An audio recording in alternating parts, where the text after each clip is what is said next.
And once again, I would remind members that we will have topical questions first, which will last for 15 minutes, and then we will move to deal with the questions that appear on the order paper. I also would like to take this opportunity to welcome the new Minister of Finance and Personnel to his first question time, and I wish him well. And I call Mr. George Robinson. Mr. Robinson. Mr. Speaker, could I wish my colleague, the new Finance Minister, well, and feel privileged as I am the first member to be asking him a question in his new post. And now to my question. The Minister has publicly expressed his belief that Northern Ireland is in the foothills of economic recovery. And what do you base this judgment, Minister? Mr. Speaker, can I begin by thanking you for your words of welcome? Can I thank my good friend Mr. Robinson for also his kind words? I have found in the last 6 weeks, I have to say, a lot of kind words that suddenly seem to be everybody's best friend. It'll not last. It'll not last. It's early days. The honeymoon's still going. Can I say in response to thank the Minister or the member for his question? I don't think any of us should get unduly optimistic too early, because we've seen in the past where politicians have expressed too early the end of economic downturns and recessions and so forth. So I think we need to be somewhat cautious. But where you do start to see a body of evidence develop, such as we have had over the last number of weeks, I think there is encouraging signs at the moment economically in Northern Ireland. There are at least 5 indicators which I think are starting to show that we are moving into the foothills of economic recovery in Northern Ireland. The first is the Northern Ireland Composite Index, which is produced by NISRA in my own department, which has shown positive growth in the economy during 2 of the last 4 quarters. Our unemployment rate in Northern Ireland now seems to have stabilised and has turned the corner. It now stands at 6.9%, placing it nearly a whole percentage point below the UK average. Our employment levels, as well as unemployment, are heading in the right direction. Employment has risen by 3,240 jobs over the last quarter and by 5,230 over the past year. The Ulster Bank's Purchasing Managers Index, Mr. Speaker, in July and in August was extremely encouraging, and anybody who knows the history of that will know that those figures have been littered with positives, to use a direct quote from the commentators. Business activity, new orders, exports and employment have all increased. Business activity increases now at its fastest rate in 70 months. And then the final indicator is that the Residential Property Price Index report shows that between the first and second quarters of 2013, prices increased by 2%. And in many respects, Mr. Speaker, these are the best figures since 2007. That's significant, because that was the start of the downturn. All the previous indications were that these things were moving in the wrong direction. They're now moving in the right direction. I think that is rightly cause for optimism. I also announce that question number 6 has been withdrawn. George Robinson. Thank you, Mr. Speaker, and thank the Minister for his answer. Could I ask the Minister, what evidence do you have that these improvements will be sustained to help minimise situations such as that pertaining to the possible closure of the Hanna Browne stores in Limavady, Bangor and Lisburn? Yeah, I thank the member for his supplementary, and he's right, I think, to highlight particularly the case of Hanna Browne, which I know is in his own constituency. They have a presence on the High Street in Newtownards in my own constituency as well. And again, I think that shows the extent of the problem we have, and I don't think we should be overly optimistic or unnecessarily optimistic, perhaps. There will be bumps along the road to recovering. This is not going to be a switch from all negative news to very suddenly positive news. There are going to be maybe 2 steps forward and 1 back economically in Northern Ireland. We're going to see, unfortunately, I suspect, well-known names such as the likes of Hanna and Browne fall away and not survive. I think what we have done as an executive, though, particularly in terms of rates taken forward by my predecessors in this role, have ensured that many shops and many of those in retail are still there and have fought through the downturn and are in a position where they can survive it. I think that the job for me and the job for colleagues in the executive now is to how we can encourage such companies, such firms to thrive moving forward. I am optimistic because the evidence is all moving in the right direction. It is starting to show trends over a period of a couple of months or a couple of quarters, and that's always good.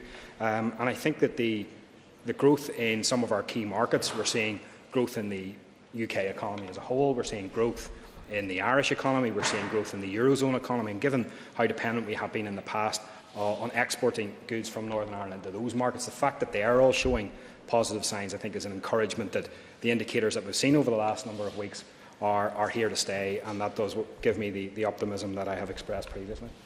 Paul Girvan. Mr. Girvan. Thank you, Mr. Speaker.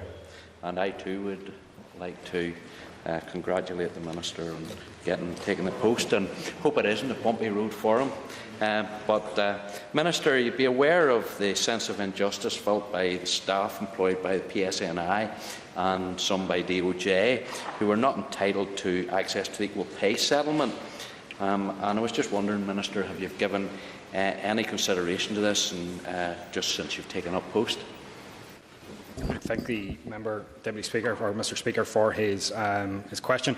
I think it's important to make clear at the outset that the case that was taken, which was a judgment from Justice Babington back in March, made clear that there was no legal liability for my department in terms of settling any issue of equal pay for the staff that he mentions in both the PSNI and the former NIO.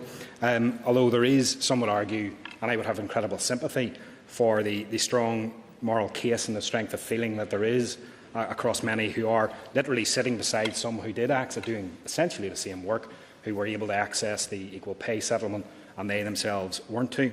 I've spoken to many colleagues over the last couple of weeks, notably the First Minister and himself and Mr McRae, who's sitting to his left, and indeed many others within the Assembly who have expressed their concerns and the strong sense of feeling that they have that there is a moral case for us to perhaps address. I'm conscious, though, of unnecessarily raising expectations, because there are a lot of people here who have been let down in the past. I don't want to be in any way raising their expectations that this can be resolved. But I do want to make it clear that I am currently carefully considering options in respect of this issue. I have asked officials to prepare a paper on how a payment could be made, on how much such a payment could be made, and what the ramifications might be. I am mindful too that I may require, in order to make that all a reality, I may require broader political support within the Executive and indeed within the Assembly.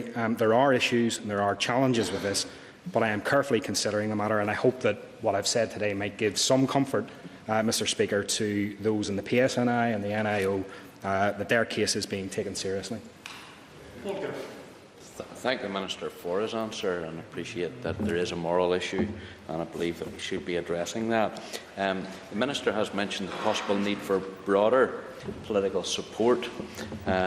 Does the Minister envisage this being a problem, or have there been those who have been trying to stymie getting a solution to this matter?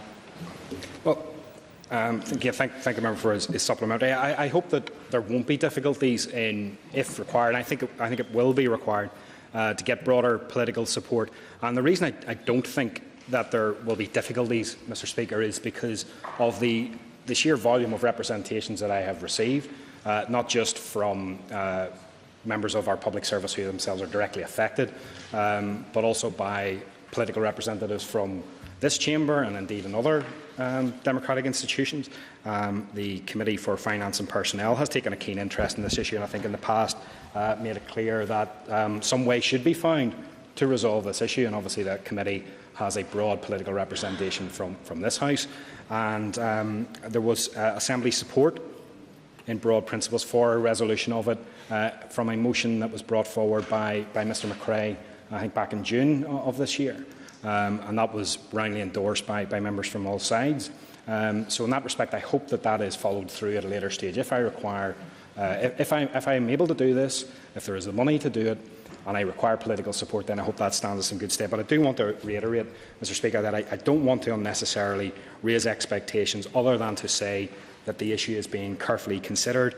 And if I can come to a view that this can be done and that it is affordable and that the ramifications aren't so bad that they would rule it out, then I will be seeking that broader support to resolve this issue and to dispense with a sense of injustice that many within our public service feel. Adrian McQuillan. Mr McQuillan. Thank you, Mr Speaker. Can I also add my best wishes to the Minister? and also to his predecessor. Could I ask the Minister to update the Assembly on his public sector reform agenda and the creation of a new division within DFP? Thank the member for his congratulations and his question. Maybe a sort of fairly big Christmas card list this year. I think there are lots of priorities that I would have in DFP, and I think you would expect that in a department that is so central, that is so pivotal, and that does have such a broad remit right across our government. So I think you would expect me, as you would expect any finance minister, any person who occupied this role, to be first and foremost concerned with ensuring that our public finances are sound and are secure, and that we are able to do our first priority as a government, which is to deliver services to achieve better outcomes for our citizens. But I obviously have priorities in respect of procurement, making sure that we spend that wisely, and the £3 billion that we spend every year, we spend that wisely, and we do, in so doing, do what we can to assist local companies. You would expect me to have priorities in respect of rates as well.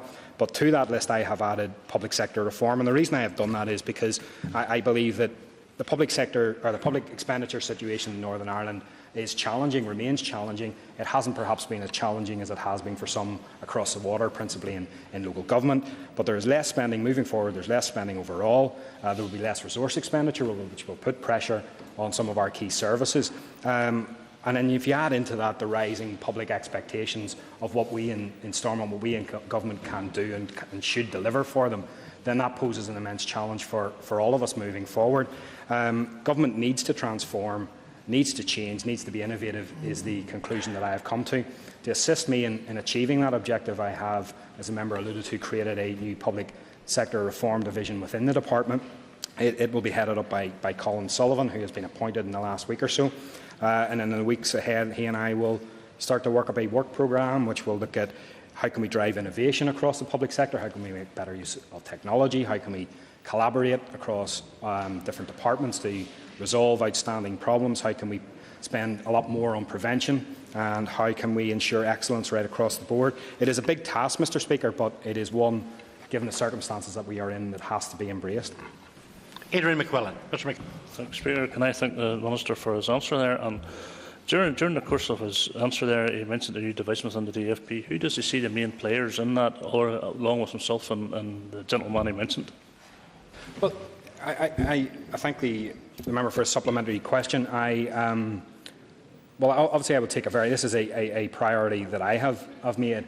I will take a very, very close personal interest in this subject matter. I think the significance of this issue moving forward for the Northern Ireland Government has been highlighted by the fact that we have created a division and that we have put a senior civil servant in charge of that. He will have a small team that will work around him. But in many respects, I can't do the job that I want to do in respect of public sector reform unless I get engagement from right across the public sector. And I do mean right across the public sector. It's not just the other 11 departments here at Stormont, although obviously they will be critical. I want to be see DFP as a proactive partner alongside those departments, because I think all departments understand that they are under pressure, understand that public expenditure is tight, understand that if they are to meet the expectations that the public have for them individually as departments, then they are going to have to reform, they are going to have to change, they are going to have to be much more innovative in how they deliver public services. So I don't see it as DFP stepping in, Mr Speaker, and telling these departments and telling others within the public service beyond our core departments here what they should be doing and when they should be doing it and how they should be doing it. I might like to do that. I might have my own ideas how that could be done, but I see it very much as working in partnership with others within the public sector to tackle that reality that we have of less public expenditure, different public expenditure moving forward, and also the expectations that people have about what we should be doing. Because I'm sure the member will sympathise that public expectations, even in the circumstances we are with public expenditure, aren't diminishing. In fact, if anything, they are rising all the time. And that poses a real difficulty for departments. They are not used sometimes of thinking about reform and innovation and collaborating across different departments. I see DFP as an enabler, as somebody who can facilitate that sort of reform, as somebody who can be a catalyst for that sort of change that I think the whole of government in Northern Ireland so desperately needs. Order, members. We now move to oral questions to the Minister of Finance and